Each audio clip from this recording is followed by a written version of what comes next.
ನಮಸ್ಕಾರ ಸ್ನೇಹಿತರೆ, ಬಾಯಿ ರುಚಿ ಕೆಟ್ಟಾಗ ಈ ಥರ ಚಟ್ನಿಯನ್ನು ಒಮ್ಮೆ ಮಾಡ್ತೀನಿ. ಲೊಟ್ಟೆ ಹಾಕ್ಕೊಂಡು ಒಂದು ತುತ್ತು ಜಾಸ್ತಿನೇ ತಿಂತೀರಾ, ಅಷ್ಟೊಂದು ರುಚಿಯಾಗಿರುತ್ತೆ. ಈ ಚಟ್ನಿಯನ್ನು ಕುಟ್ಟುವ ಕಲ್ಲಲ್ಲಿ ಪ್ರಿಪೇರ್ ಮಾಡ್ಕೊತಾ ಇರೋದ್ರಿಂದ ಇದನ್ನು ಚೆನ್ನಾಗಿ ವಾಶ್ ಮಾಡಿ ತೊಗೊಂಡಿದ್ದೀನಿ. ನಂತರ ಚಟ್ನಿಯನ್ನು ಪ್ರಿಪೇರ್ ಮಾಡ್ಕೊಳ್ಳೋದಕ್ಕೆ 1 ಟೇಬಲ್ ಸ್ಪೂನಷ್ಟು ಜೀರಿಗೆ, 1/4 ಟೇಬಲ್ ಸ್ಪೂನಷ್ಟು ಕಾಳುಮೆಣಸು, 1 ಈರುಳ್ಳಿ, 1 ಬೆಳ್ಳುಳ್ಳಿ ಗಡ್ಡೆ, ನಂತರ 2 ಒಣಮೆಣಸಿನಕಾಯಿನ ಈ ಥರ ಸುಟ್ಬಿಟ್ಟು ತೊಗೊಂಡಿದ್ದೀನಿ. ಹಾಗೆ ರುಚಿಗೆ ತಕ್ಕಷ್ಟು ಉಪ್ಪು, ನಂತರ ಸ್ವಲ್ಪ ಕರಿಬೇವಿನ ಸೊಪ್ಪನ್ನು ತೊಗೊಂಡಿದ್ದೀನಿ. ಈಗ ಒಂದೊಂದು ಇಂಗ್ರೀಡಿಯೆಂಟ್ಸನ್ನು ಆ್ಯಡ್ ಮಾಡಿಕೊಂಡು ಚೆನ್ನಾಗಿ ಕುಟ್ಕೊಳ್ಳೋಣ. ಹಾಗೆ ಹುಣಸೆ ಹಣ್ಣನ್ನು ಕೂಡ ತಗೊಂಡಿದ್ದೀನಿ. ಇದು ನುಣ್ಣಗೆ ಪೌಡರ್ ಆಗಬೇಕು, ಆ ಥರ ಚೆನ್ನಾಗಿ ಕುಟ್ಕೋಬೇಕಾಗುತ್ತೆ. ಈಗ ಇದರಲ್ಲಿ ಕಾಳುಮೆಣಸನ್ನು ಸೇರಿಸೋಣ. ಹಾಗೆ 2 ಒಣಮೆಣಸಿನಕಾಯನ್ನು ಸಹ ಸೇರಿಸೋಣ. ಇವನ್ ಕೂಡ ಅಷ್ಟೇ ನುಣ್ಣಗೆ ಕುಟ್ಟಿಬಿಟ್ಟು ಪೌಡರ್ ಮಾಡ್ಕೋಬೇಕಾಗತ್ತೆ. ಇದನ್ನು 2 ವಿಧದಲ್ಲಿ ಪ್ರಿಪೇರ್ ಮಾಡ್ಕೋಬೋದು. ಇದನ್ನು ಗೊಡ್ಡು ಖಾರ ಅಂತ ಸಹ ಕರೀತಾರೆ. ನೋಡಿ, ಈ ಥರ ನುಣ್ಣಗೆ ಪೌಡರ್ ಮಾಡ್ಕೊಂಡಿದ್ದಾದಮೇಲೆ ಈಗ ಇದರಲ್ಲಿ ನಾವು ಒಂದೊಂದು ಇಂಗ್ರೀಡಿಯೆಂಟ್ಸನ್ನು ಆ್ಯಡ್ ಮಾಡೋಣ. ಮೊದಲಿಗೆ ಕರಿಬೇವಿನ ಸೊಪ್ಪನ್ನು ಸೇರಿಸೋಣ, ನಂತರ ಈರುಳ್ಳಿ, ನಂತರ ಬೆಳ್ಳುಳ್ಳಿ, ಹಾಗೆ ರುಚಿಗೆ ತಕ್ಕಷ್ಟು ಉಪ್ಪನ್ನು ಸೇರಿಸೋಣ. ಇವನ್ನೆಲ್ಲ ಸೇರಿಸಿದ್ದಾದಮೇಲೆ ಮತ್ತೊಮ್ಮೆ ಇದನ್ನು ಚೆನ್ನಾಗಿ ಕುಟ್ಕೋಬೇಕಾಗುತ್ತೆ. ಇದನ್ನು ಇನ್ನೊಂದು ವಿಧಾನದಲ್ಲೂ ಸಹ ಪ್ರಿಪೇರ್ ಮಾಡ್ಕೋಬೋದು. ಎಲ್ಲ ಇಂಗ್ರೀಡಿಯೆಂಟ್ಸನ್ನು ಒಂದು ಬಾಣಲೆಯಲ್ಲಿ ಹಾಕಿಬಿಟ್ಟು ಸ್ವಲ್ಪ ಆಯಿಲನ್ನು ಸೇರಿಸಿ ಚೆನ್ನಾಗಿ ಫ್ರೈ ಮಾಡಿಕೊಂಡು ಒಂದು 70% 80% ಅಷ್ಟು ಫ್ರೈ ಮಾಡಿಕೊಂಡು ಚಟ್ನಿ ಮಾಡ್ಕೋಬೋದು.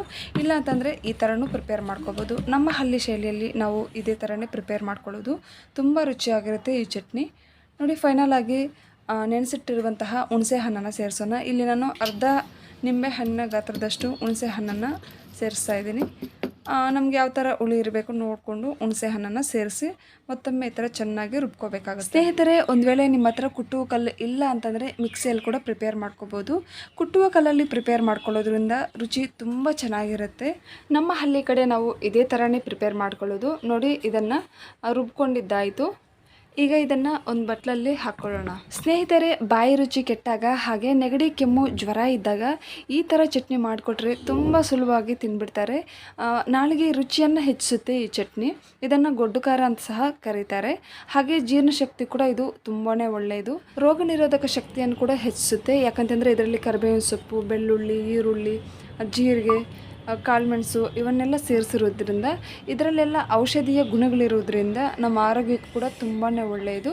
ರೋಗ ನಿರೋಧಕ ಶಕ್ತಿಯನ್ನು ಹೆಚ್ಚಿಸುತ್ತೆ. ಸೊ ಖಂಡಿತ ಟ್ರೈ ಮಾಡಿ. ಇದನ್ನು ಹೀಗೆ ಬೇಕಾದರೂ ತಿನ್ಬೋದು, ಇಲ್ಲ ಅಂತಂದರೆ ಇದಕ್ಕೆ ಒಗ್ಗರಣೆ ಮಾಡ್ಬೋದು. ಒಗ್ಗರಣೆ ಮಾಡ್ಕೊಳ್ಳೋದಕ್ಕೆ ಒಂದು ಬಾಣಲೆ ಇಟ್ಟು ಅದರಲ್ಲಿ 1 ಟೇಬಲ್ ಸ್ಪೂನಷ್ಟು ಆಯಿಲನ್ನು ಸೇರಿಸಿ, ಆಯಿಲ್ ಬಿಸಿ ಆದಮೇಲೆ ಅರ್ಧ ಟೀ ಸ್ಪೂನಷ್ಟು ಸಾಸಿವೆ ಚೆನ್ನಾಗಿ ಸಿಡಿಯುತ್ತಿರುವಾಗ 1 ಟೀ ಸ್ಪೂನಷ್ಟು ಕಡಲೆಬೇಳೆಯನ್ನು ಸೇರಿಸಿ ಚೆನ್ನಾಗಿ ಫ್ರೈ ಮಾಡ್ಕೋಬೇಕಾಗತ್ತೆ.